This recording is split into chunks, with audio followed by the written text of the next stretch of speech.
What are we even watching? Oh, welcome back, my delinquents. We're watching something that we haven't done in a while, which is a movie review, and it's about Lilo and Stitch, because I have such low hopes for this movie that it's practically non-existent. But I heard terrible things about it, and I just know deep down I'm going to be dragged to watch this by my nephews. If you're an aunt or uncle, you know this pain, where children hold you hostage. But we're going to see what the internet thinks about it, specifically Steve reviews, which we haven't done this one on like this channel before, but yeah, we're giving it a go. Let's see what people are saying. And does it line up with what I've already heard or what I kind of already expected? 2025 is the latest in the Disney lineup to end up on the live action. Lilo and Stitch 2025 is the latest in the Disney lineup to end up on the live action chopping board. They've once again taken some creative liberties that differ from the original, and they've once isn't always bad, but I'm just gonna say I don't think I have liked a Disney live action remake of something. I can't think of one that I actually liked. Like, I thought the Cinderella one was the Beauty and the Beast was trash, and like most have been like at best mediocre. Once again made it so much worse. I am shocked. Shocked. Well, not that shocked. Including a complete change to the film's ending, which I absolutely have to talk about, but don't worry, it will be in a separate spoiler section towards the end of this video. The original Lilo and Stitch came out in 2002, which was at the end of Disney's cinematic 2D animated films era. I actually just watched something about the creation of this, and it's really interesting, but I loved Lilo and Stitch as a kid. It was so good. Before they fully made the shift over to CGI.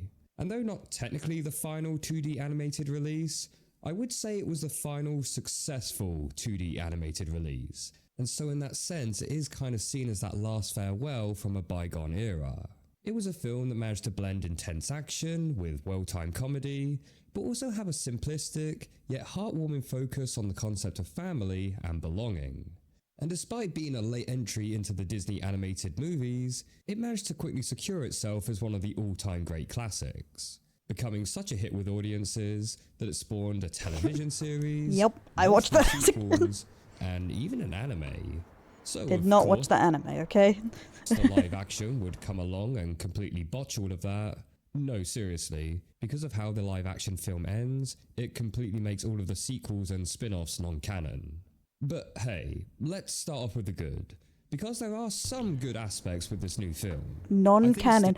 I'm gonna say though that I never think of the live action as being the new canon. I was like, never ever. Stitch actually looks really good in this, and his character is still very much true to that of the original. Yeah, I guess. At least he doesn't look cursed. Chris Sanders, who voiced Stitch in the original, once again coming back to reprise his role. And even though over 20 years have passed since the original release, he still sounds just like he did back in 2002. The film's opening sequence, along with the CGI aliens, also looks pretty decent. For the whole, 5 minutes that they're in the film for, but still, looks good. The girl who plays Lilo also does a pretty decent job. There are some moments where she feels a little off in places. Honestly, every single alien but Stitch looks cursed to me. I don't know why. But she's a child actor, so I'm not going to be too harsh on her. And apparently this is her first big screen appearance. So, you know what? Fair play. And there were actually some changes that they made in this film that do actually benefit it from the original. Such as how Stitch overhears Jumper and Pleakley talk about how they're not allowed to hurt humans, so it gives him more reasoning as to why he would want to get adopted, whereas in the original he just kind of assumes it to be the case. There was also a scene at the end, don't worry, he uses his big brain, 626 brain, to figure it out, which I guess is supposed to show that Stitch is intelligent for a child, I guess. That's how I always took it. Isn't a spoiler. Where Lilo and Stitch are drowning in the ocean, Lilo can't lift Stitch to the surface, so Stitch willingly lets go of her hand and effectively sacrifices himself so that Lilo can go on. It's a nice contrast to earlier on in the film where he was drowning and was aggressively trying to climb on top of Lilo and ends up accidentally taking her down in the process, and plays more into his weakness of not being able to swim in water. And yeah, that's about all the good I can think of. So on to the bad. There's a lot more cringe humour and interactions between the characters. It very much has that Marvel humour kind of vibe to it. You know, where it feels like they just have to make a little clip or gag every time. I swear Marvel humour was like refreshing when it was the only one doing it, and it wasn't every single Marvel movie, but like it's like everywhere, and it's bad, and it's very worn out. And it's not like a one-off quip like it used to be. It's every single 10 seconds, sentence. even if the scene doesn't really demand it. Yeah, unfortunately, that's present here. The humour itself also feels a lot more childish, such as Stitch farting in a punch bowl, wiping his ass across the floor, with even more burp jokes. Oh, and you know that line in the original where Lilo tells David, Which is so stupid. As in, the first one was made for kids, but somehow it's more immature, even though it's supposed to be like a more adult audience or a more mature audience, and an audience that's supposed to be a bit more realistic, and somehow it's even worse for it. Don't worry. She likes her butt and fancy hair. I know. I read her diary. well, now they And I also love it. She thinks it's fancy. He was such a himbo. change that to, I've read her text messages. Because you see there, kids, this isn't your dad's film, this is the modern film. Even though mobile phones were already a thing back in 2002. They even make a TikTok reference towards the end of the film. This film also feels like it's been dumbed down from the original, such as when the alien queen says that Stitch won't be able to survive in water because of his molecular density. In the original film, that was it. He won't survive in water. His molecular density is too great. But in this one, when she says that line, all of the ship's crew go, huh? And so she has to explain, oh, it means he will sink in water. Like, did we really need that to be spoon-fed to us? Jumper and Bleakley are now played by live-action humans for the most part, and I kind of get this. And that was as, and that's as cross-dressing as he was allowed to be, for some reason. I don't know why they just didn't have his disguise be a woman if they were supposed to be disguised as a couple. Like, I don't know. Makes it easier to have actual humans play the part rather than using CGI creatures, but it also makes sense from a logical perspective, as in the original it's quite comical at how they are obviously aliens in weak disguises. In fact, it's even commented on at one point. Head looks swollen.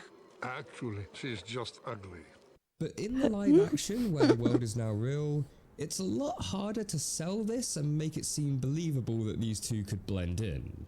I'm not really a fan of Jumper's new voice in this. It is way too high-pitched and nasally compared to his deep Russian accent from the original. Start traveling, please. What you see before you Yeah, is the agreed. first of a new species. And I'm not even saying that as in, oh, it doesn't sound like the original, therefore bad, but more from the fact that the high-pitched nasally voice just doesn't suit his large, lumbering design. It's not intimidating either. The opening scene where Stitch escapes from the ship is cut down, which is arguably one of the best scenes in the original, yet here it goes straight from him breaking out of the room to immediately flying off with the police cruiser. Oh, and there's no mention or use of the ugly duckling story, which I found surprising as it was kind of a big theme in the original. One of the cutest parts of the original too, and showing Stitch softening up. Symbolizes Stitch's isolation and wanting for a family. There's also been And some including new characters everyone thinks Stitch is ugly, an ugly dog, so he feels like he's left out and has no family. added into the film. And I say new characters in quotation marks, as these characters don't actually offer anything new to the film, but rather just fill in some of the roles that were previously occupied by the older characters. For example, in the original we had Cobra Bubbles, who was the social worker, who later turned out to be a former CIA agent. Well, now he's just been split into two, where we now have a pure social worker character, and Bubbles is now just a CIA agent. And I really don't get why, as it now makes him far less involved in the story, and when it's revealed at the end that he is CIA, we the audience are like, yeah, we know, we've been seeing you do that throughout the whole movie. And for the other characters, it's like, sorry, who are you? We've barely interacted. They've also added this new neighbor character, who again doesn't offer anything new to the story, but instead just does some of the stuff that Nani did in the original, which is not only pointless, but it also kind of ruins Nani's character. As in this version, it's the neighbor who takes Lilo to go get the dog, and not Nani. And Nani didn't even agree for Lilo to get a dog in the first place. Like, Yeah, especially seeing the reason Nani does it is also because Lilo's witch to have a friend. Like, And she does it to make her wish come true. Ah, that's Why annoying. would you change that? In the original, Nani agrees to let Lilo have a dog because she wants to make her happy. It shows us that she does care for her.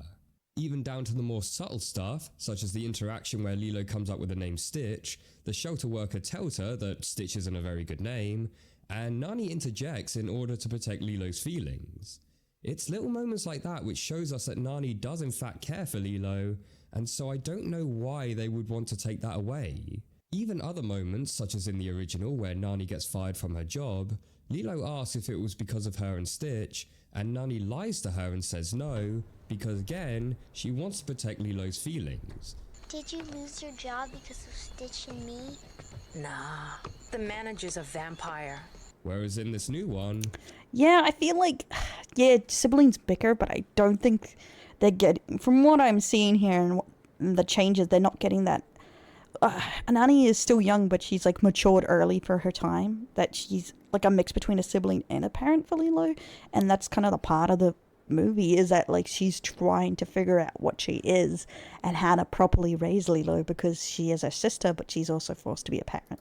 she's like, yeah, it was your fault. Like, why do that? Yeah, we know that Nani isn't perfect and that she makes mistakes, but it was these moments of selflessness and willingness to put Lilo first that showed us she was a good person, and thus really made you want to root for her to succeed. But by far the worst part of Nani is what they did with her at the end. Which, yeah, now we're going to get into the spoiler section, so if you don't want to hear this stuff, you can click off the video now. So they have it at the end where Nani doesn't end up getting custody of Lilo, and instead, Lilo now goes to live with the neighbour and David next door. To which they say, oh, it's okay. So I guess the neighbor is David's mom. Honey, now this means you can go away to study marine biology. In which she does. What? First up, the whole... That's kind of annoying because I also changed she's a marine biologist because she's actually so smart. Stuff with Nani is smart. But the thing is with the Easter eggs, which I don't fully see it, but you see it in the background due to trophies and stuff like that. The Nani was like a almost pro surfboarder or something. Like she had tons of trophies for it, but she gave up on it. It's implied to take care of Lilo.